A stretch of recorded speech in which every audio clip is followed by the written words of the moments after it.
Afrika haguruka y'uyu mwaka 2020 Afrique, lève-toi de cette année-ci 2020 ni inshuro ya 21 à sa 21e session. ndabasuje mwese abari kure abari hafi muri bo mukurikira Afrika haguruka. Je vous salue de partout où vous vous trouvez en suivant Afrique, lève-toi. Mwese muhawe ikaze muri Afrika haguruka. Vous êtes les bienvenus à Afrique, lève-toi. Iyi ni conference yanyu Imana yabageneye C'est cette conférence et la vôtre kandi Imana yaduhaye. que le Seigneur nous a donnée. Iyi Afrika haguruka twayitangiye mu mwaka w'ibihumbi 2000. Nous avons commencé Afrique, lève-toi en 2000 kandi turashima Imana ko dukomeje kuyikora. et nous rendons grâce au Seigneur car nous continuons à faire cette conférence. Kuko mubizi turi muri iki cyorezo cyangwa se muri ibihe bitoroshe bya COVID-19. Comme vous le savez tous, nous traversons les moments pénibles de la Ntabwo pandémie tubashe corona. kuyikora mu buryo turi kumwe twese twicaye ahantu muri stade. Nous ne pouvons malheureusement pas tous nous assembler dans un stade. Ariko aho uri hose urimo uradukurikira muri ubu buryo turimo tuyikoramo. Mais où que vous soyez, vous pouvez nous suivre selon la façon Duciye virtuelle, kuri za murandasi, en utilisant la façon virtuelle, duciye kuri televiziyo utilisant la télévision, la radio n'izindi mbuga zitandukanye. et d'autres plateformes de communication. Ndabashimiye cyane mwese mwabashije gusengera Afrika haguruka none uyu munsi twaba tuyitangiye. Ainsi, et je vous remercie vous tous qui avez pris votre temps pour prier pour cette conférence et nous sommes au Umutwe jour wa Afrika même. haguruka y'uyu mwaka uravuga ngo Afrika yoborwa n'Imana. Le thème de cette conférence de cette année-ci de l'an 2020 est Afrique soit conduit par Dieu. Afrika yoborwa n'Imana izagira iminsi 8. Afrique, lève-toi sera conduit pendant 8 jours. Ku itariki 9 kugeza ku itariki 16 z'ukwezi kwa 8 2020. Du 9 août au 16 août. Kuko nababwiye uyu munsi turatangiza iyi Afrika haguruka mbaha ijambo. Comme je vous l'ai dit, nous allons commencer cette conférence en vous donnant une parole. Ariko ndagira ngo mbashe kuba gahunda y'iki cyumweru cyose. Je vais commencer par le programme de toute la semaine. Ejo kuwa mbere Demain, lundi, tuzaba dufite ibyiciro bibiri. nous aurons 2 sessions. Icyiciro cya mbere ni itsinda ry'abantu bazaba batuganiriza ku muryango. La première session sera comprise de personnes qui nous parleront de la famille. Tuzaba turi kumwe n'abatumirwa bacu. Nous serons avec nos invités. Tuzaba turi kumwe abavuga ku muryango. Tuzaba turi kumwe na Reverend Dr. Ibini Jesu Philippe kuva muri Nigeria. Nous serons avec le révérend docteur Philippe Ibn Jesu du Nigeria. Kandi turi kumwe na mushiki wacu umuvugabutumwa Claudine Dushimimana. Et nous serons avec notre sœur Claudine Dushimimana, Kabari na procureur national mu gihugu cy'u Rwanda. qui est procureur national dans le pays du Rwanda. Bazatuganiriza ku bijyanye n'imiryango ubu uko imeze. Ils nous parleront de la famille en ces jours-ci. Imiryango uko yibasiwe no guhohoterwa mu miryango ndetse n'ibihari uyu munsi bijyanye n'ubutinganyi ndetse n'ingorane zihari mu imiryango irimo isenyuka itandukana muri ibi bihe. Nous parlerons du statut de la famille en ces jours-ci et sur les effets du LGBTQ, de violences sexuelles et du taux élevé de divorce sur l'avenir des familles. Nanone nibarangiza hazaza kuba inyigisho z'ububyutse z'abaziyobowe na Reverend Dr. Apôtre François Badinga. Après ces discussions, nous aurons un culte de réveil avec le révérend docteur François Mbadinga. Ku itariki 10 ariwo munsi wa kabiri. Au deuxième jour, le 10, tuzakomeza nanone iby'umuryango. nous continuerons avec la famille. bazaturebera nanone uburyo umuryango wifashe muri ibi bihe. le statut de la famille. Tuzaba turi kumwe na Revera Dr Antoine Rutayisire Et nous serons avec le révérend Dr Antoine Rutayisire kuva mu Rwanda. du Rwanda. Tuzaba turi kumwe na Revera Dr Gregory Lane kuva muri Chicago muri Leta Zunze Ubumwe za Amerika. Ainsi que le révérend Dr Gregory Len de l'État de Chicago aux États-Unis. Nanone tuzakomerezaho inyigisho z'ububyutse tuzaba turi kumwe na Dr Philippe Ibwinijesu kuva muri Nigeria. Le soir, notre culte de réveil, dans notre culte de réveil, nous serons avec le révérend Dr Philippe Ibwinijesu. Kuwa gatatu tariki 12 Et mercredi 12, tuzaba dufite itsinda ry'abashoramari. nous serons avec les hommes et les femmes d'affaires. Tuzareba nanone uko business imeze muri ibi bihe n'ibihe bya COVID-19. Nous parlerons de l'état des affaires dans cette période, de ce temps-ci de COVID-19. Abazatuganiriza ni Engineer Eric Biribuze, Madame Consolata Ruboneka na Revera Dumi Lopange. Aba ni abantu bari mu bintu by'ishoramari. Nous aurons comme orateur l'ingénieur Eric Bilibouzé des États-Unis, Madame Consolata Ruboneka du Rwanda et le révérend Dumi Lopang de Botswana. Eric Biribuze ava muri Leta Zunze Ubumwe za Amerika, Consolata Ruboneka mu Rwanda, Dumi Lopange muri Botswana. Eric Bilibouzé est des États-Unis d'Amérique, Madame Consolata Ruboneka est du Rwanda et le révérend Dumi Lopang est de la Botswana. Mu mugoroba nanone nibarangiza tuzaba dufite inyigisho z'ububyutse hamwe na Revera Mohamed Sanogo kuva muri Côte d'Ivoire cyangwa se Ivory Coast. Le soir, au culte de réveil, nous aurons avec nous le révérend Mohamed Sanogo de la Côte d'Ivoire. Kuwa kane ku itariki 13 tuzaba dufite itsinda rizaganira ku by'uburezi. Jeudi, le 13 août, nous aurons comme orateurs ceux qui vont nous aider pour l'éducation. Aha tuzaba turi kumwe na bazatuganiriza batandukanye Dr Charles Murigande kuva mu Rwanda, Dr Ben Leong kuva muri Singapore, Dr Shandon Hart kuva muri Leta Zunze Ubumwe za Amerika. La réflexion sur l'éducation sera discutée avec les orateurs suivants, le Dr Charles Muligande du Rwanda, le Dr Ben Leong de Singapour et Dr Shandon Hart des États-Unis. Nanone tuzakomeza mu mugoroba n'ububyutse hamwe na Revera Pasteur Zebe Mengistu kuva muri Ethiopia. Et le soir, au culte du réveil, nous aurons un révérend Zeb Mengistu de l'Éthiopie. Ku munsi wa gatanu itariki 14 Et le vendredi 14, tuzavuga nanone ku bijyanye n'idini. nous discuterons sur la religion. Aha tuzaba turi kumwe na Apotre Wale Adefarase kuva muri Nigeria, Apotre Alain Caro kuva muri Canada, Apotre Dr Paul Gitwaza kuva mu Rwanda. Nous aurons comme orateur l'apôtre Wale Adefarasine du Nigeria, l'apôtre Alain Caron du Canada et l'apôtre Dr Paul Gitwaza du Rwanda. Mu mugoroba nibarangiza nanone muri iryo joro hazaba hari ubutumwa bw'ububyutse tuzaba turi kumwe na Apotre Victor Mokogothoa kuva muri South Africa, Afrika y'Epfo. Le soir, au culte du réveil, nous aurons avec nous l'apôtre Victor Mkokodoa de l'Afrique du Sud. Kuwa gatandatu tariki 15 Le samedi 15, hazaba hari urubyiruko. nous aurons la jeunesse.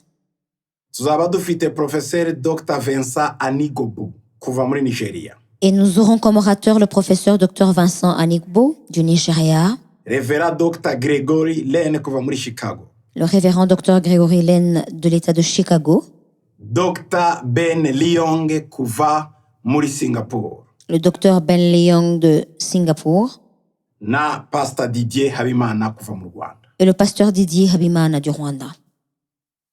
Aba bazaba baganira n'urubyiruko. Ils prendront leur temps et discuteront avec la jeunesse. nyuma yaho hazaba iteraniro ry'ububyutse Le soir, nous aurons notre culte de réveil. rizaba riyobowe na Revera Nathan Hackett kuva muri Leta Zunze Ubumwe za Amerika. Conduit par le révérend Nathan Hackett des États-Unis. Ku cyumweru kuwa gatandatu Samedi, hazabamo gusubira mu byakozwe cyangwa se kubaha inshamake. le même soir du samedi, nous aurons une conclusion.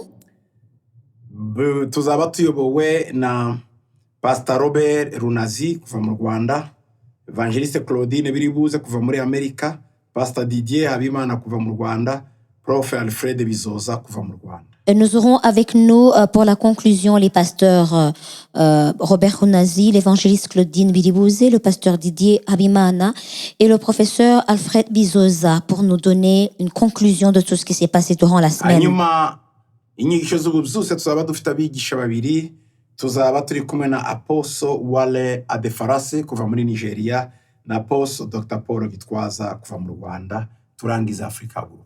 Et le soir, comme culte de réveil et cérémonie de clôture, nous aurons comme orateur l'apôtre Wale Adefarasine ainsi que l'apôtre Dr. Paul Gitwaza. Twagerageje kubakorera ibintu byiza kugira ngo muzagire ibihe byiza muri Afrika Haguruka. Nous avons essayé de préparer de bonnes choses pour que vous ayez de bons moments durant la conférence Afrique Lève-toi. Tubafitiye abashitsi bafite inararibonye basizwe. Nous avons des invités oints par Dieu et avec une grande expérience. Kuri buri musozi bafitemo ubumenyi butandukanye. Ils sont pleins de connaissances sur toutes les montagnes. Amen. Amen. Rero karibu dutangirane nawe Afrika Haguruka. Vous êtes les bienvenus en commençant Afrique Lève-toi. Reka aho uri aho wicaye ukomereye samashi n'impundu nyinshi cyane ku bwa Afrika Haguruka ya 2020. Nous vous invitons à applaudir et à pousser des cris de joie pour Afrique Lève-toi 2020. Murakaze neza. Vous êtes les bienvenus. Barimo badukurikira ku mbuga zitandukanye no ku mateleviziyo atandukanye mu Pour les personnes qui nous suivent sur différents réseaux sociaux et sur la télévision et même à la radio, Afrika yoborwa n'Imana. Afrique soit conduite par Dieu. Niwo mutwe insanganyamatsiko y'iki giterane. C'est notre thème de cette conférence. Reka turebe muri Yesaya 48 ku murongo wa 17. Nous allons lire Ésaïe 48, 17. Uwiteka umucunguzi wawe uwera wa Isirayeli aravuga ati: Ni jyewe Uwiteka Imana yawe ikwigisha ibikugirira umumaro, ikakujya imbere mu nzira ukwiriye kunyuramo. Amen. Ainsi parle l'Éternel ton Rédempteur, le Saint d'Israël. Moi, l'Éternel ton Dieu, je t'instruis pour ton bien, je te conduis dans la voie que tu dois suivre. Ngo Uwiteka Imana yawe L'Éternel ton Dieu niyo ikwigisha ibikugirira umumaro. est le seul à t'apprendre ce qui est profitable. Twiga byinshi, On apprend beaucoup, tumenya byinshi, on sait beaucoup. ariko hari ubwo ibidufitiye akamaro biba bikeya. Mais à certains points, tout n'est pas utile. Akenshi n'ibyo twize Et la majorité des fois, ce ntitubikoresha, que nous avons appris, nous le faisons pas. dukoresha n'ibyo tutize. Nous utilisons ce que nous n'avons pas appris. Ariko iyo tubashe kuyoborwa n'Imana, Mais quand nous sommes guidés et conduits par Dieu, itwigisha ibitugirira umumaro. il nous apprend ce qui est utile. Ndasaba ngo muri ibi bihe Et maintenant, je vous demande dans ce moment usaba Imana kugira ngo itangire kukwigisha ibigufitiye umumaro. que ta prière soit de demander à Dieu de t'apprendre ce qui est important. Afrika, Afrique, ibintu urimo wiga bigufitiye umumaro. est-ce que ce que tu apprends aujourd'hui est important pour toi? Afrika, Afrique, ibintu byinshi uzi bigufitiye umumaro. est-ce que les choses que tu connais sont vraiment importantes?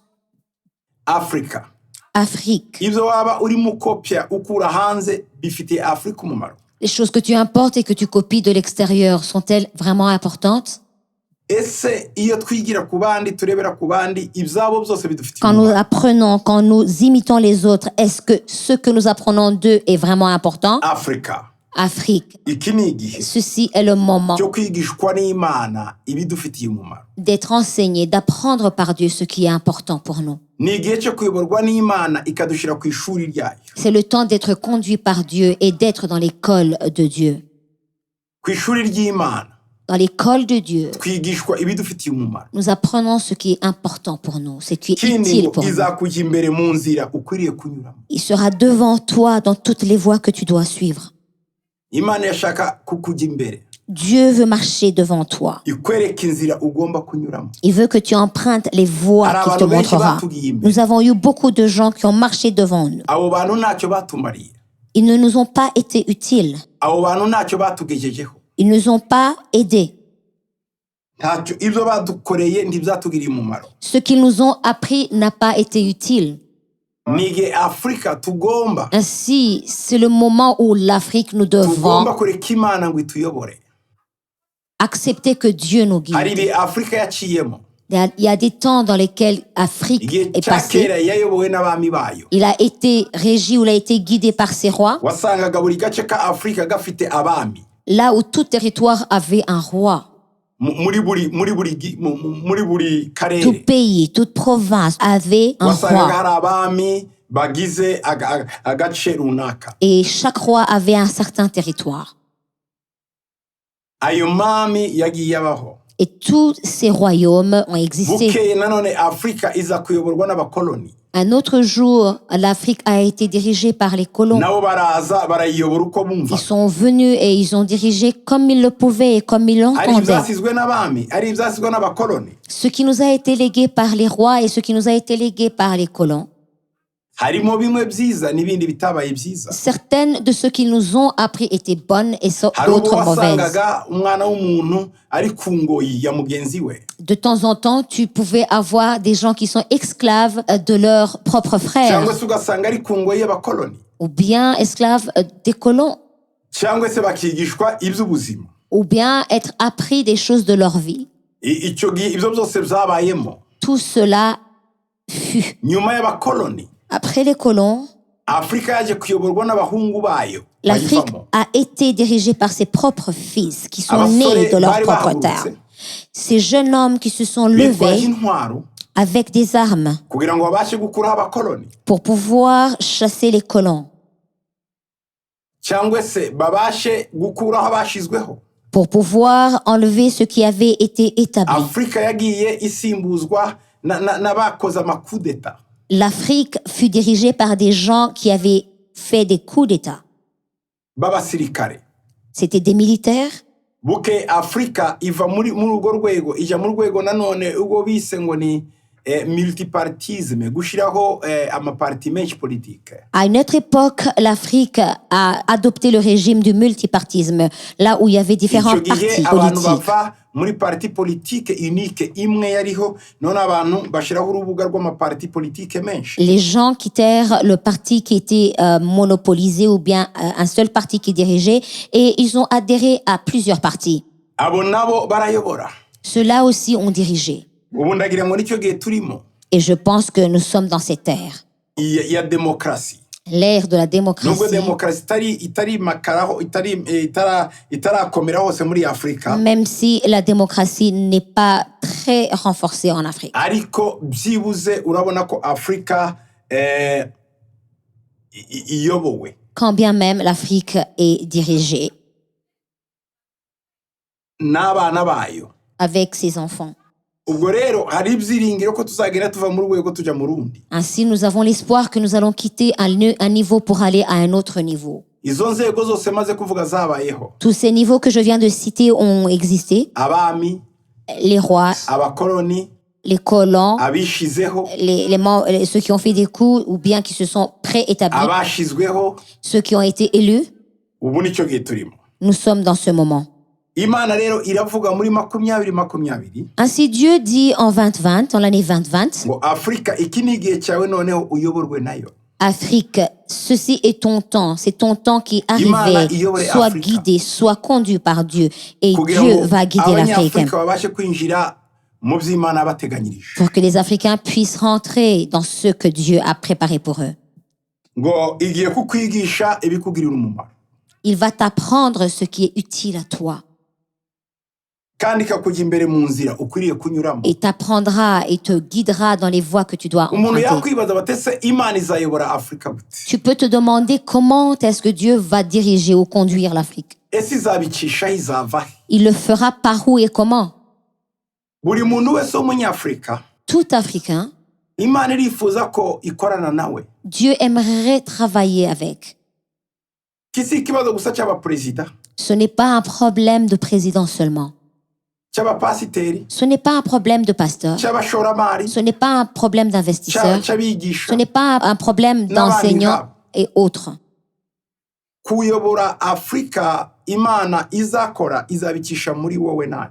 Diriger l'Afrique sera fait de manière que toi et moi nous serons utilisés. Njyewe nawe Moi et toi, njye ngakora role yanjye, je ferai mon rôle ngakora ibyo ngomba gukora neza, et je ferai ce que je dois faire nawe ugakora ibyo ugomba gukora neza. et tu feras ce que tu dois faire aussi. Mu gihe gitoya Dans un petit temps, tuzabona impinduka zikomeye nous pourrons voir des grands mu changements buryo budasanzwe. d'une façon très Yego, différente. uruhare runini La grande part rugizwe n'abayobozi, est celle des dirigeants kuko nibo bafite influence ikomeye cyangwa se nibo bikururira benshi, parce que c'est eux qui peuvent influencer beaucoup de gens kuko abo nibo bakomeye, parce qu'ils sont forts et ils sont puissants. abo nibo bahindura ibintu. C'est eux qui établissent des choses et qui mettent des choses. Aha ndavuga rero ni gute Imana yayobora umuntu. Maintenant, là, je vais expliquer comment une personne peut être guidée ou conduite par Ndagira ngo Dieu. tubiganireho nawe muri aka kanya umenye uko Imana igiye kuzayobora Afrika. Nous allons en discuter et tu sauras comment Dieu va diriger Hari l'Afrique. uburyo butatu bw'abantu mu kumenya Imana. Il y a 3 types de gens, de personnes pour connaître Dieu. Imana ubundi abantu barayizi,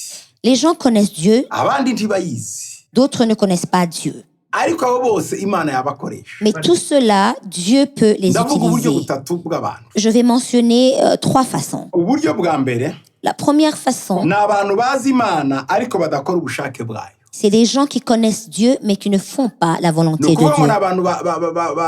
ni abantu bazi Imana ariko batayoborwa nayo. Des gens qui connaissent Dieu mais qui ne sont pas conduits par Dieu. Uburyo bw'abantu ba kabiri ni abazi Imana ariko bagakora ni abatazi Imana, mumbabarire, abantu batazi Imana ariko bagakora ubushake bwayo. La deuxième façon, c'est les personnes qui ne connaissent pas Dieu mais qui font la volonté de Dieu. Aba bantu ntibazi Imana Ces gens ne connaissent pas Dieu, ariko Imana ikabakoresha mu gukora mais ubushake Dieu bwayo. leur utilise pour sa volonté. Uburyo bwa gatatu bw'abantu La troisième catégorie de personnes, ni abantu bazi Imana des gens qui kandi connaissent Dieu bagakora ubushake bwayo. et qui font la volonté de Dieu.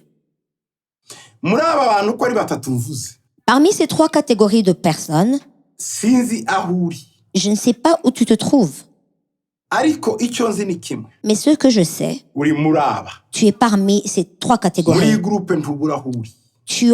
Tu appartiens à un de ces groupes. Niba rero Imana ishaka kutuyobora, Et si Dieu veut nous utiliser, tugomba kubanza kumenya abo turi bo. nous devons d'abord identifier qui nous sommes. Reka duhere ku bantu bazi Imana ariko badakora ubushake bwayo, Nous allons commencer par les gens qui connaissent Dieu, mais qui ne font pas la volonté cyangwa se de abantu Dieu. bazi Imana Les gens qui connaissent Dieu, ariko batayoborwa n'ubushake mais qui ne sont pas dirigés par la volonté badakora de Dieu, ubushake bw'Imana. qui n'exercent pas la volonté de Dieu. Abanyafurika benshi ni abanyedini, Parce que la majorité d'Africains, ce sont des religieux. abanyafurika benshi bazi Imana ku muntu. Les Africains connaissent Dieu et Non, parlent de politique. Dieu par leur bouche et le connaissent dans leur cœur. Ni bakeya batazi Imana. Mais ils sont peu qui ne connaissent pas Dieu.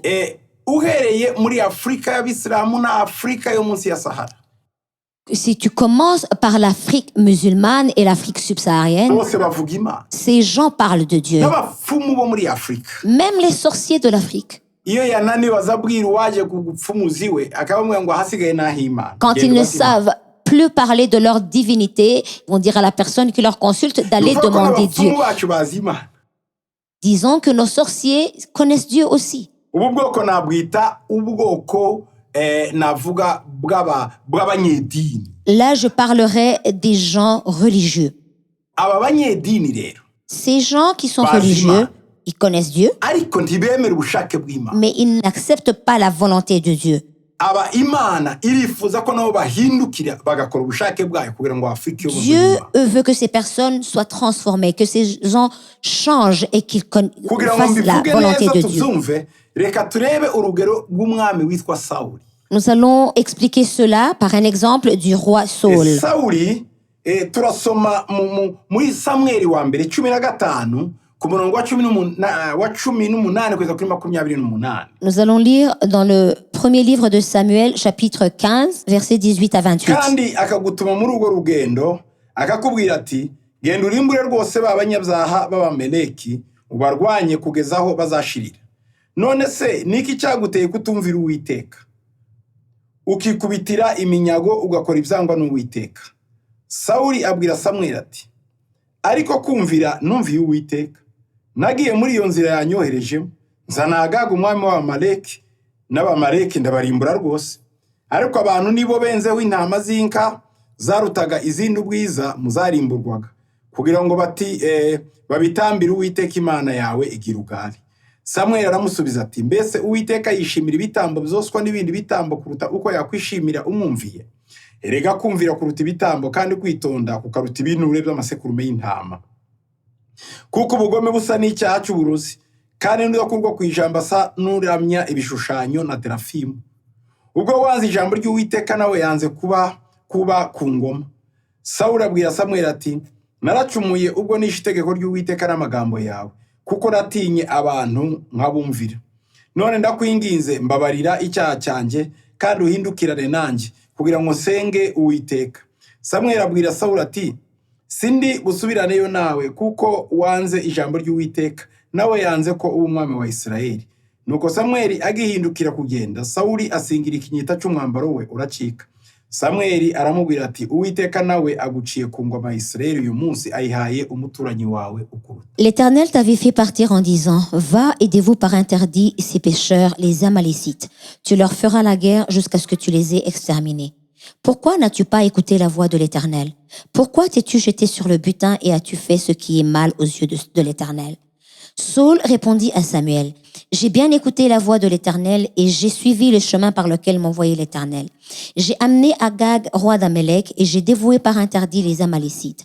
Mais le peuple a pris sur les butins des brebis et des bœufs comme prémisse de ceux qui devaient être dévoués, afin de les sacrifier à l'Éternel ton Dieu à Gilgal. Samuel dit, l'Éternel trouve-t-il du plaisir dans les holocaustes et les sacrifices comme dans l'obéissance à la voix de l'Éternel? Voici, l'obéissance vaut mieux que les sacrifices, et l'observation de sa parole vaut mieux que la graisse des béliers. Car la désobéissance est aussi coupable que la divination, et la résistance ne l'est pas moins que l'idolâtrie et les téraphim. Puisque tu as rejeté la parole de l'Éternel, il te rejette aussi comme roi. Alors Saul dit à Samuel, j'ai péché car j'ai transgressé l'ordre de l'Éternel, et je n'ai pas obéi à tes paroles. Je craignais le peuple et j'ai écouté sa voix. Au verset 20, Bibiri iravuga ngo Samweli abwira Sawuli ngo ariko kumvira numviye Uwiteka nagiye muri iyo nzira yanyoherejemo. Au verset 20, j'ai bien écouté la voix de l'Éternel et j'ai suivi le chemin par lequel m'envoyait l'Éternel. Ariko ndiyakoze by'Imana ishaka. Mais il n'a pas fait la volonté de Dieu. Sawuli yarafite mission. Saul avait une mission. Buri muntu wese afite mission yahawe n'Imana. Chaque créature a une mission de Dieu. Kandi hari inzira Imana yamuhaye ngo acemo. Et il y a une voie qu'il doit emprunter kugira ngo abashe gukora. Pour qu'il puisse faire la volonté Sawuli de yari Dieu. umunyedini. Saul était un religieux. Yarazi no gutamba. Il savait comment donner les sacrifices. Kandi atari umutambyi. Et il n'était pas sacrificateur. Yarazi gufata ibibyibusha akabiha Imana. Il savait prendre les bœufs qui étaient vraiment bien gras et les donner à Dieu. Yakoraga ibitamureba. Mais il faisait ce qui n'était pas de sa charge. Yakoraga ibintu bitari ibye. Il effectuait une besogne qui n'était pas à lui. Ikibazo gikomeye dufite uyu munsi muri Afrika n'abantu bakora ibitabareba. Le grand problème que nous avons en Afrique, c'est les gens qui font ce qui ne leur regarde pas. Barakora ibintu Imana itabahamagariye. Ce qui ne leur concerne pas, ils font ce qu'ils n'ont pas été appelés à faire. Barakora ibintu Imana itabashinze. Ils font des choses dont ils ne sont pas en charge. Uyu munsi ari muri ibi. Aujourd'hui, il fait ceci. ejo ari muri biriya, Demain, il fait cela. ejo ari muri biriya. Et après-demain, il fait autre. Sawuli agiye mu batanzi kandi atari umutanzi, Saul intègre le rôle des sacrificateurs alors qu'il n'en est pas. ariko yari afite inzira Imana yamubwiye kujyamo. Mais il avait une voie que Dieu lui avait demandé d'emprunter. Bibiliya avuga ngo Et la Bible nous dit, ntiyigeze yumvira Imana, il n'a pas obéi à Dieu. ariko yari azi Imana. Mais il connaissait Dieu. Yari azi Imana ya Samweli, Il connaissait le Dieu de yari azi Samuel. Imana ya Il Isirayeli. connaissait le Dieu Niko natwe d'Israël. tumeze uyu munsi muri Afurika. Ainsi, nous sommes en Afrique. Dufite abantu bazi Imana, Nous avons des gens qui connaissent Dieu. ari abategetsi, Nos ari dirigeants, abategekwa, les dirigeants, ari abanyamadini, ceux qui sont dirigés, les religieux, les chrétiens, bazi Imana, ils connaissent ariko Dieu, ntibakora ubushake mais ils bw'Imana. ne font pas la volonté de Dieu. Ntabwo bayoborwa Ils n'Imana. ne sont pas guidés par Dieu. Iki ni cyo gihe cyo kuyoborwa n'Imana. Mais ceci est le temps d'être guidé Cyo par gihe Imana Dieu. idusaba C'est le temps où Dieu nous demande tuyoborwe nayo muri ibi bihe, d'être conduits par lui itwigisha ibikwiriye pour gukorwa, qu'il nous apprenne ce qui est nécessaire et important à bidufitiye faire, inyungu muri iki gihe. ce qui est utile pour nous dans cette ère. Afurika Afrique, igishwa n'Imana ibigufitiye inyungu. sois enseigné par Dieu ce qui est important pour toi. Afrique, Umva Imana, entends ce que Dieu te dit. Obéis à umva Dieu. Imana. Aime Dieu. Ndagira ngo nkubwire mwene data, Et j'aimerais te dire, mon ubwami bwa frère, Sawuli bwakuweho no kutumvira le Imana. royaume de Saül a été aboli par la non-obéissance à Imana Dieu. nayo irababaye cyane, Dieu est triste. irifuza ko abana ba Afurika Dieu veut que les enfants de l'Afrique bayumvire bakarya iby'igihugu cyabo. obéissent et puissent manger les fruits de Afurika ni l'Afrique. umugabane ukomeye ku isi. L'Afrique est un des grands continents qui sont puissants. C'est un continent qui est Niyo spécial. ifite urubyiruko rwa mbere ku isi. C'est un continent qui a la majeure partie de la Afurika jeunesse. ifite ubutaka bwinshi, Il a bwinshi beaucoup bwera de budahingwa. terres cultivables et fertiles qui n'est pas encore Afurika cultivée. ifite amazi menshi. L'Afrique a beaucoup de ressources d'eau. Afurika ifite ubutunzi bwinshi. L'Afrique a beaucoup de ressources minières et de Ubutunzi bwo mu ressources butaka, naturelles munsi y'ubutaka, qui sont sur la terre, mu kirere, dans mu l'air, mashyamba, dans les forêts, mu nyanja, dans les océans. ariko ntitubirya. Mais nous ne pouvons pas jouir de Turimo cela. turasabiriza hanze. Nous sommes en train de quémander et de demander à l'extérieur. Nous sommes en train de manger ce qui vient de l'extérieur parce que nous n'avons pas obéi à notre Dieu. tutaretse ngo Imana Parce que nous itwigishe n'avons pas permis à notre Dieu de nous enseigner ce qui est utile, ibidufitiye akamaro, ce qui est important, itwereke inzira tugomba qui gucamo. peut nous conduire à la voie que nous Iki ni devons cyo gihe emprunter. Abanyafurika Ceci est le temps tugomba kumvira Imana, où nous devons obéir à Dieu. tugomba kugendera mu Mana, Nous devons marcher selon Dieu. gukoreshwa n'Imana. Nous devons être utilisés par hallelujah. Dieu. Alléluia. Iki ni igihe cyo kumvira Imana. C'est le temps d'obéir à Dieu. Reka dushime Imana. Amen. Oh, ese uzi Imana Est-ce que tu connais Dieu ariko ntuyumvire? et tu n'obéis pas à Dieu? Uko niko Sawuli yari ameze. Ainsi était Saul. Imana yananiwe kwigisha Sawuli Dieu n'a pas pu enseigner Saul kuko atayumviye, parce qu'il n'était pas obéissant. kuko atayumviye. Parce qu'il n'était pas obéissant. Imana idukure muri aba bantu bayizi ariko Que batayumviye. Dieu nous mette à part et nous mette loin de ces gens qui ne peuvent pas l'obéir. Imana idukure muri aba bantu Que Dieu bavuga ko nous bayizi. prenne de ces gens qui disent et proclament qu'ils connaissent Dieu alors qu'ils ne l'obéissent point. Afurika ayoborwa n'Imana. Afrique soit conduit par Dieu. Afurika ayoborwa n'Imana. Afrique soit conduit par Dieu. Imana ishimwe cyane. Dieu soit loué. Tugiye kureba abantu ba kabiri. Nous allons regarder la deuxième catégorie Aba de ni gens. abantu batazi Imana C'est des gens qui ne connaissent pas Dieu, ariko bakora ibyo ishaka. mais qui font ce que Ibi Dieu veut. biratangaje. Aba ntibazi Imana Ils ne connaissent pas Dieu, ariko bagakora ibyo Imana ishaka. mais ils font ce que Dieu aime et ce que Dieu désire. Bafite iyerekwa Ils ont une vision rigirira abana akamaro, qui est vraiment utile à toute la population, au rigirira peuple, abaturanyi akamaro, qui peuvent être utiles à ses voisins kandi bakabagirira neza. et qui peuvent bénir les gens de leur Ariko entourage, ntibazi Imana. mais ils ne connaissent pas Dieu. Biratangaje. C'est vraiment étrange. Muri Yesaya 44 turavuga ku mwami witwa Kuro. Ésaïe 44, nous allons parler d'un roi qui s'appelle Cyrus. Yesaya 44 ku murongo wa 28. Ésaïe 44, 28. Ngo kandi avuga ibya Kuro ati n'umushumba wanjye azasoza ibyo nshaka byose. Akavuga ibyo Yerusalemu ati hazubakwa, kandi avuga ibyo urusengero ati urufatiro rwawe ruzashirwaho. Je dis de Cyrus, il est mon berger, il accomplira toute ma volonté. Il dira de Jérusalem qu'elle soit rebâtie et du temple qu'il soit fondé. Kuro yari umwami w'abanyamahanga. Cyrus était un roi pour les étrangers. Yari umuperisi. Il était de la Perse, Yani y'uyu munsi. l'actuel Iran. Yari azi Imana. Il ne connaissait pas Dieu. Yasengaga ibigirwamana. Il adorait les idoles. Ariko Imana iravuga ngo Mais Dieu dit, kubera umutima wa Kuro à cause du cœur afite de vision yo Cyrus, gufasha abantu. qui peut aider les gens. Afite iyerekwa ryo guteza abantu Il imbere. a la vision de développer les gens, mais il ne connaît pas Dieu. Atanasenga Imana. Il ne prie pas le vrai Uzi Dieu. igitangaje. Vous savez ce qui est Imana étrange? iravuga ngo ni umushumba wanjye. Il dit, c'est mon berger, Mu bundi buryo ni umupasiteri. c'est mon pasteur, Ni umukozi wanjye. c'est mon serviteur. Uyu akorera Imana. Celui-ci sert Dieu Ngo kuko ngo azasohoza ibyo nshaka. parce qu'il accomplira ce que je veux. Kuro ngo azakora ibyo Imana ishaka byose. Cyrus accomplira ce qui est de Ngo la azatuma volonté de Yerusalemu Dieu. hongera kubakwa. Et il fera rebâtir Jérusalem. Kandi ngo urusengero ruzongera kugira urufatiro. Et mon temple sera rebâti. Muzi ko Abisirayeli bari barasenyeye urusengero. Vous savez que le temple d'Israël avait été détruit. Urusengero rwabo rwari rwarasenyutse. Leur temple avait été détruit. Na Yerusalemu yarasenyutse. Jérusalem avait été détruit. Baragiye mu mahanga. Ils avaient émigré. Muri Asiriya. Ils étaient en Assyrie. Shuri. Ils étaient en Assyrie. Bajya iyo i Babiloni i Buperisi Ils hose. se sont rendus à Babylone et en Perse No muri Siriya. et en Syrie. Abo bose bagumiye. Ils sont restés là-bas. Ariko Imana iravuga ngo hazaza umwe mu bami baho. Mais l'Éternel dit, un de leurs rois viendra. Il ne me connaît pas. Ariko uyu niwe uzasohoza ibyo nshaka byose. Mais celui-ci accomplira toute ma volonté. Azaza afite iyerekwa. Il viendra avec une vision. Azaza afite impuhwe. Il sera rempli de compassion. Azaza yifuza guteza imbere ibihugu. Il sera là et il voudra développer les pays. No mu byo azakora. Parmi ce qu'il fera, Azongera gusaba abayuda ngo bubake urusengero rwabo. il demandera aux Juifs de reconstruire leur Ndetse temple. azasaba n'abayuda kongera kubaka umujyi wabo Yerusalemu. Il leur demandera de rebâtir leur ville qui est Jérusalem. Bati rero uyu muntu Ainsi, cette personne, ntabwo asanzwe. elle est spéciale. Mu gice cya 45 umurongo wa mbere kugeza ku wa Au karindwi chapitre 45, au verset 1er jusqu'au verset 7. ngo ibi ni byo Uwiteka abwira Kuro uwo yimikishije amavuta ati ni wewe mfashe ukuboko kw'iburyo kamuneshereza amahanga ari imbere ye kandi nzakenyuruza abami kugira ngo mukingurire inzugi kandi n'amarembo ntazugarirwa. Ainsi parle l'Éternel à son oint à Cyrus, qui tient par la main pour terrasser les nations devant lui et pour relâcher les ceintures des rois, pour lui ouvrir les portes, afin qu'elles ne soient plus fermées.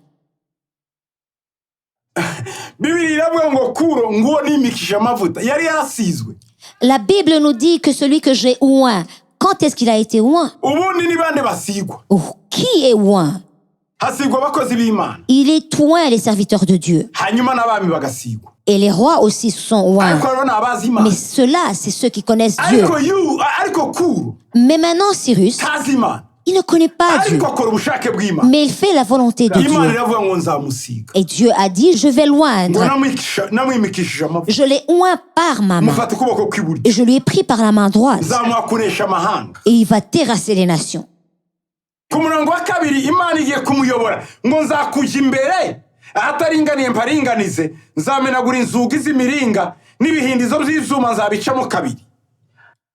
Je marcherai devant toi, j'aplanirai les chemins montueux, je romprai les portes d'airain et je briserai les verrous de fer. Kuko yumvira Imana. Car il obéit à Dieu. Akora ubushake bw'Imana. Et il fait la volonté Ngo de Dieu. nzakuyobora. Je te conduirai. Ntibisaba ngo Abanyafurika bose bakizwe. Cela ne demande pas que tous les Africains soient sauvés. Nubwo aricyo cyifuzo cy'Imana. Même si ainsi est la volonté et le désir de Abanyafurika Dieu, bayimenye bagakizwa. que tous les Africains soient sauvés. Ariko n'ikindi ishaka Imana. Mais une autre chose qui est le désir de Dieu, même ceux qui ne sont pas sauvés, Bayikorere. qu'ils le servent Bakora ubushake et bwayo. qu'ils fassent la volonté de Aba Dieu. nabo bazayoborwa nayo. Ils seront guidés par lui. Umurongo wa kabiri ngo nzakujya imbere. Il dit, je marcherai devant toi. Uyu ntazi Imana. Il ne connaît pas Dieu. Ariko kubera yuko akora ubushake bw'Imana. Mais parce qu'il fait la volonté de Dieu, Nawe Imana izamuyobora. Dieu va le conduire. Kuko akora ubushake bw'Imana. Parce qu'il fait la volonté de Dieu, Imana nayo izamuyobora. Dieu va le conduire. Duhe Yesu icyubahiro. Gloire à Dieu. Haleluya. Alléluia. Nzaguha ubutunzi burimo umwijima n'ibintu bihishwe ahantu hiherereye kugira ngo umenye ko ari njye Uwiteka uguhamagara mu izina ryawe. Ari njyewe Mana ya Isirayeli. Je te donnerai des trésors cachés, des richesses enfouies, afin que tu saches que je suis l'Éternel qui t'appelle par ton nom. Imana igiye gutuma abona n'ubutunzi atarazi. Dieu va lui permettre de voir même des trésors cachés qu'il ne connaissait pas. Kubera iki? Pourquoi? Azi ko ubutunzi namara kubona azabukoresha ubushake Parce qu'il sait bw'Imana. qu'une fois qu'il aura tous ces trésors, il les utilisera selon la volonté de Dieu. Afrika ifite ubutunzi bwinshi Afrique a beaucoup de trésors mu butaka bwayo. dans son sol, sous son sol. Ubwo tuzi n'ubwo tutazi. Ce que nous connaissons et ce que nous ne connaissons pas, que nous Ubwo tuzi n'ubwo ignorons. tutazi. Ce que nous connaissons et ce que nous ignorons. K'igihugu cya Congo, Le pays du Congo, Repubulika Demokaratike ya Congo, la République démocratique du Congo, ubutunzi bwo mu butaka, les ressources minières que le Congo a, minere zayo les minerais de ce pays, babuestima cyangwa se bavuga ko ari navuga gute 24 000 milliards. les ressources minières de la République démocratique du Congo sont estimées à 24 000 milliards de dollars.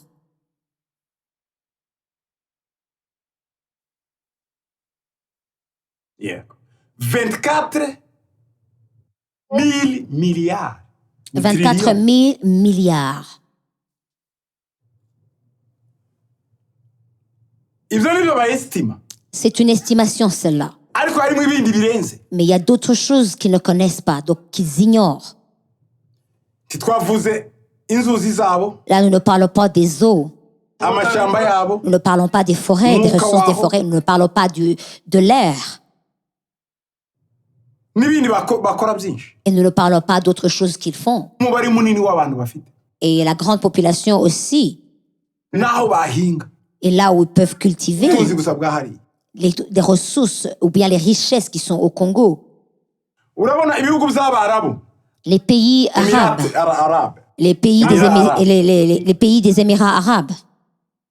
Ubutunzi bwabo bwose Les richesses de ces pays ni 18 000 milliards. qui est évalué à 18 000 milliards. Trillioni 18. 18 000 milliards.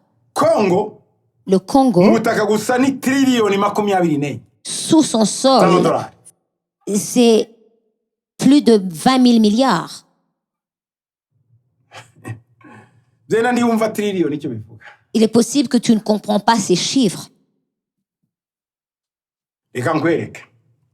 Je vais essayer d'expliquer. Ufashe trillioni Si tu prends des millions de milliards, 10 z'amadolari, 10 000 millions, ukagenda urudolari rumwe urugerekaho urundi, et que tu prends $1 sur $1, zazamuka bikagera mu kirere hariya indege tubona igendera. et si tu les empiles seulement, tu ferais un tas qui irait jusqu'au ciel, là où tu vois l'avion en l'air. Ufata urudolari rumwe ukagenda urugerekaho. Si tu prenais $1 et tu faisais une pile de toute cette monnaie, Zagera hariya mu kirere bita cela troposphère. irait jusqu'en l'air. Ibihumbi 10 by'imetero uja hejuru. 10 000 de mètres allant en l'air. Ubwo nibwo butunzi buri hariya. C'est les richesses que tu peux trouver au Hari Congo. ubundi tutazi. Et il y a d'autres richesses que nous ignorons. Ngo niwemera kuyoborwa n'Imana nubwo utayizi, ariko ugakora ibifasha abantu, ibiteza abantu imbere, ngo Imana izakwereka n'ubutunzi buhishwe. Si tu acceptes d'être conduit par Dieu, même si tu ne le connais pas encore, ce Dieu, il te montrera les richesses et les trésors cachés. Amen. Amen. Ku murongo wa 4 aravuga ngo Au 4e verset, kuko il umugaragu dit, wanjye Yakobo Israeli natoranije nguhamagaye mu izina ryawe nguhimbye izina nubwo utigeze kumenya. Urumva? pour l'amour de mon serviteur Jacob et d'Israël, mon élu, je t'ai appelé par ton nom. Je t'ai parlé avec bienveillance avant que tu ne me connusses. Tigeze amenya Imana. Il n'a jamais connu Dieu. Ngo ariko Imana imuhaye izina. Mais Dieu le nomme. Ngo kubera iki? Pourquoi? Ngo kuko ashaka gufasha Yakobo Israeli. Parce qu'il veut aider Israël, parce qu'il veut aider Jacob. Umuntu wese uzagira umutwaro wo gufasha umunyafrika. Toute personne qui aura le fardeau d'aider l'Africain, Muri position yose urimo ya influence. dans quelle que soit la position d'influence que tu occupes, et que tu seras à mesure d'aider un Africain, laisse-moi te dire, bien-aimé, ngo nubwo utigeze kumenya Imana, même si tu n'as pas connu Dieu, ngo Imana izaguhimba izina rishya. Dieu te donnera un nouveau nom. Imana izaguha izina ritangaje. Dieu te donnera un nom ibi extraordinaire. Yesaya yabivuze Ésaïe a dit ceci kura ataravuka quand Cyrus n'était pas encore Imana né. imwita izina. Dieu lui a donné un nom avant nyuma qu'il ne y'imyaka naisse. 200 irenga Après 200 ans, nicyo gihe kuro yavutse il est né. bahita bamwitira izina Il fut appelé ainsi.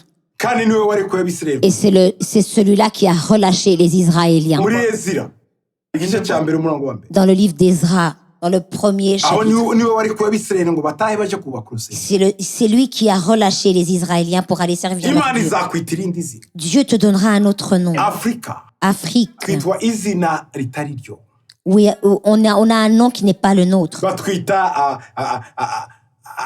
abanyamwanda Nous sommes appelés les sales, abaswa les ignorants, ababayeho nabi les gens qui souffrent, abantu badafite icyo bibariye les gens qui ne sont utiles à rien, abisabiriza les gens qui demandent et qui ne font Umugabane que utazwi. demander, le continent umugabane inconnu, w'umwijima le continent noir. ayo ni amazina yose baduhimbye Ceux-ci sont des noms qu'on Ariko donne Imana à ifite l'Afrique. izina rishya. Mais Dieu a un nouveau nom pour nous. hari izina Imana ifitiye Il y a Afurika un nouveau nom que Dieu a pour Turagira ngo iryo l'Afrique. zina uyu munsi Et j'aimerais que ce nom, en ce nawe jour, Imana riguhe Dieu te le donne aussi. Yesu ashimwe cyane Amen. Yesu ashimwe cyane Amen.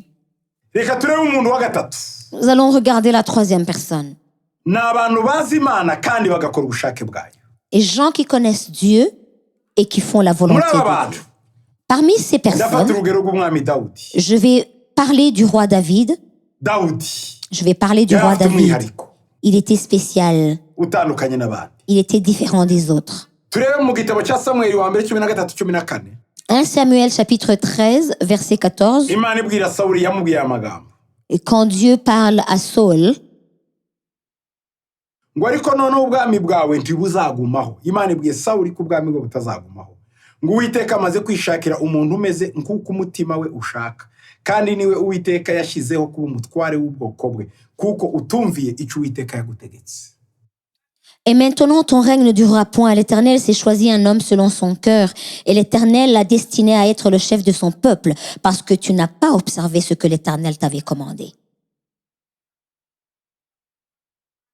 Imana iravuze ngo izamugira umutware w'ubwoko bwayo. Dieu est en train de dire qu'il sera le chef de son peuple.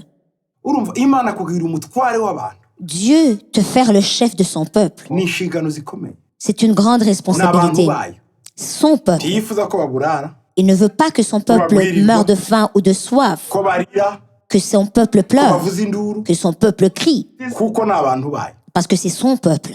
Iyo ikwizeye ikabaguha rero Quand Dieu te confie son peuple, ngo uba umutware wabo tu deviens leur chef. biba yifuje ko ukora nk'uko ibishaka. Il veut que tu fasses sa volonté. Ibyakozwe n'intumwa 13-22 Acte 13, 12. ngo Imana imukuyeho ibahagurukiza Dawidi iramwimika iramuhamya iti mbonye Dawidi mwene Yesayi umuntu umeze nk'uko umutima wanjye ushaka azakora ibyo nshaka byose. Puis, l'ayant rejeté, il leur suscita pour roi David, auquel il a rendu ce témoignage. J'ai trouvé David, fils d'Isaïe, homme selon mon cœur, qui accomplira toutes mes volontés. Dawudi yari azi Imana David connaissait Dieu kandi yakoze ibyo Imana ishaka. et il a fait ce que Dieu désirait. Mu gihe cya Dawudi Au temps de David, Isirayeli yaragutse Israël s'est vraiment développé. yarayimanuye ayigeza mu butayu bw'Edomu Il a expandi Israël jusque dans le désert d'Édom, mu butayu bw'Iparani jusque dans le désert des azageza Parans, Elati Eziyoni Gibar jusqu'à Eilat et Esion Gibar. yarayizamuye ayigira ngari ayigira nini. Il a agrandi le territoire d'Israël. igihe cya Dawudi Au temps de David, imipaka yavuyeho. il n'y avait pas de frontières. Igihe cya Dawudi Au temps de David, yakoze diplomasi neza il a vraiment bien joué la diplomatie. yumvikanaga n'ibihugu bya Tire n'i Sidoni Il s'entendait avec les pays de Tyr et de Sidon.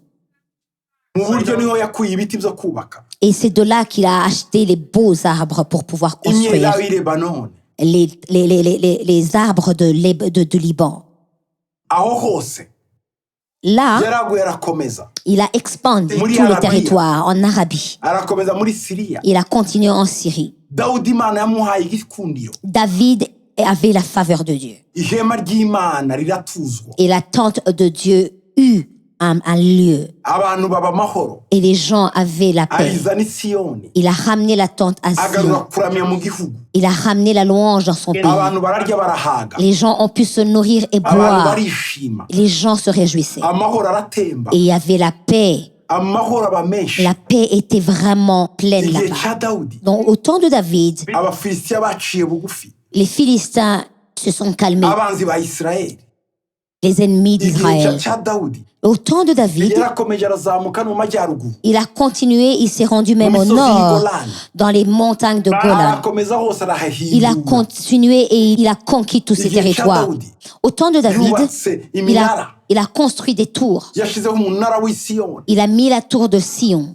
igihe cya Dawudi Au temps de David, yashyize abalewi mu mwanya wabo il a mis les Lévites dans leur rôle. buri muryango wari umeze Et neza toute famille et toute tribu avait igihe son cya rôle. Dawudi Et au temps de ngo uyu David, mugabo yatahaga mu ihema tout homme rentrait dans sa tente. umugabo wese yaryamaga mu ihema rye Tout homme rentrait dans sa tente et se couchait dans sa kuko tente yayobowe n'Imana parce qu'il était conduit par Dieu. abanyafurika turarushe cyane Les Africains, nous sommes fatigués. abanyafurika turananiwe cyane Les Africains, nous sommes fatigués. ese wakwemera kuba Dawudi wa none Est-ce que tu peux accepter d'être le David mu d'aujourd'hui? mwanya urimo Dans le temps ou dans la place que tu occupes. Tu peux être un David dans les champs. waba Dawudi mu muryango Tu peux être David dans ta famille. waba Dawudi mu gihugu Tu peux être David dans ton pays. waba Dawudi mu rusengero Tu peux être David dans ton église. waba Dawudi mu ishuri Tu peux être David dans ta classe. waba Dawudi mu ngabo Tu peux être David dans l'armée. waba Dawudi mu bucuruzi Tu peux être David dans ton commerce. waba Dawudi aho bagutumye hose Tu peux être David là où tu es umuntu envoyé. utinya Imana kandi ukunda Imana Une personne qui craint et qui aime Dieu. Afurika icyo Imana idusaba Afrique, ce que Dieu demande, icyo Imana idusaba ce que Dieu veut de toi, ni ukuyimenya c'est de connaître no gukora ubushake bwayo et faire sa volonté. Imana imaze kubona Dawudi Quand Dieu a vu David, yaravuze ngo mbonye umuntu umeze kuko umutima wanjye il ushaka a dit, j'ai vu une personne qui est selon mon cœur.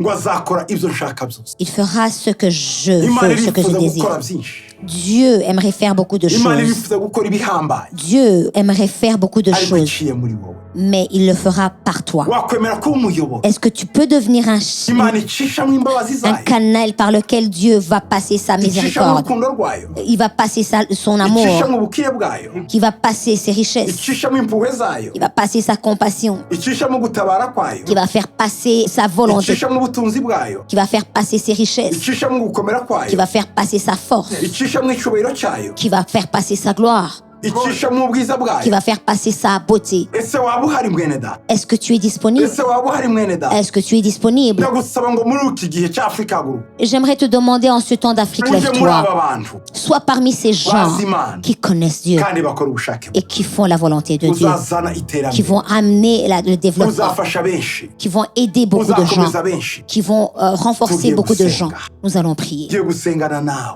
On va prier wemerera ensemble. Imana Permets Dieu, igukoreshe permets à Dieu de uhinduke t'utiliser. umuyoboro w'ubushake bw'Imana Deviens un canal, deviens un tuyau Africa. par lequel Dieu va utiliser. iyoborwa n'Imana Afrique soit guidée par Uwiteka Mana Dieu. ikomeye Éternel, notre Dieu Imana de y'imbaraga force, n'ububasha notre Dieu de pouvoir. mu izina rya Yesu Kristo w'i Nazareti Au nom puissant de Jésus-Christ mu de izina rya Nazareth, Yesu Kristo w'i au Nazareti nom puissant de Jésus-Christ de Twavuze Nazareth, ubwoko butatu bw'abantu nous avons mwabuze. parlé de trois types de abantu personnes. bakuzi ariko Des gens batakumvira qui te connaissent mais qui ne t'obéissent pas. Mana uturinde abo bantu Père, délivre-nous de ces gens. Délivre-nous que nous ne soyons pas ces gens. Au nom de Jésus-Christ. hakaba abandi bakuzi Il y a d'autres qui te connaissent kandi bakora ubushake bwawe et qui font ta niba volonté. twifuza kuba abo mwana Nous aimerons devenir ces gens-là. turagusaba Mana Père, nous demandons mutugire ba Dawudi b'iki que gihe tu nous transformes en David de ces tubashe jours kugusha neza bene wacu pour que nous puissions attendrir nos frères et ibihugu sœurs, zacu nos pays, Afurika yacu notre Afrique. mu izina rya Yesu Dans le nom de Jésus, n'abatakuzi mwami même ceux qui ne te connaissent pas, bakuro baturimo les Cyrus qui ne te connaissent pas nabo encore, bakora ubushake bwawe laisse-les faire ta volonté, babashe Père, gukora ubushake pour qu'ils bwawe puissent faire ta volonté, Père, babashe gufasha benshi pour qu'ils puissent aider les babashe autres, gukomeza benshi qu'ils puissent renforcer muri iki les gihe autres. cy'Afurika guru Dans ce temps d'Afrique, turasabira lève-toi. gahunda zose Je suis en train de prier pour tout le programme et je prie pour tous les intervenants, bazabwiriza que ceux qui ont mu prêché izina rya Yesu au nom de Jésus, ubazamure mwami que tu puisses les élever élever, que tu puisses les mettre à un autre niveau, qu'ils puissent prêcher ta parole dans le pouvoir, dans la puissance et dans l'autorité, que les anges soient bénis, que les anges soient bénis et que les gens ne deviennent plus des Sauls. Tu les enlèves du rang de Saul et du rang de Cyrus et qu'ils soient dans le rang de David dans ce temps. Dans leur maison, dans leur religion, dans leur école, dans leur gouvernement, dans leurs affaires, dans leurs jeux et dans leur journalisme, dans toutes les montagnes, oh Dieu. Ramène des David qui peuvent faire ta volonté, papa. Là où tu donneras leur témoignage, que tu as trouvé des gens après ton cœur, qui feront ce qui est de ta volonté, qui feront ce que tu veux, toi, Père. Bénis, Père, au nom puissant de Jésus, notre roi. Amen. Amen.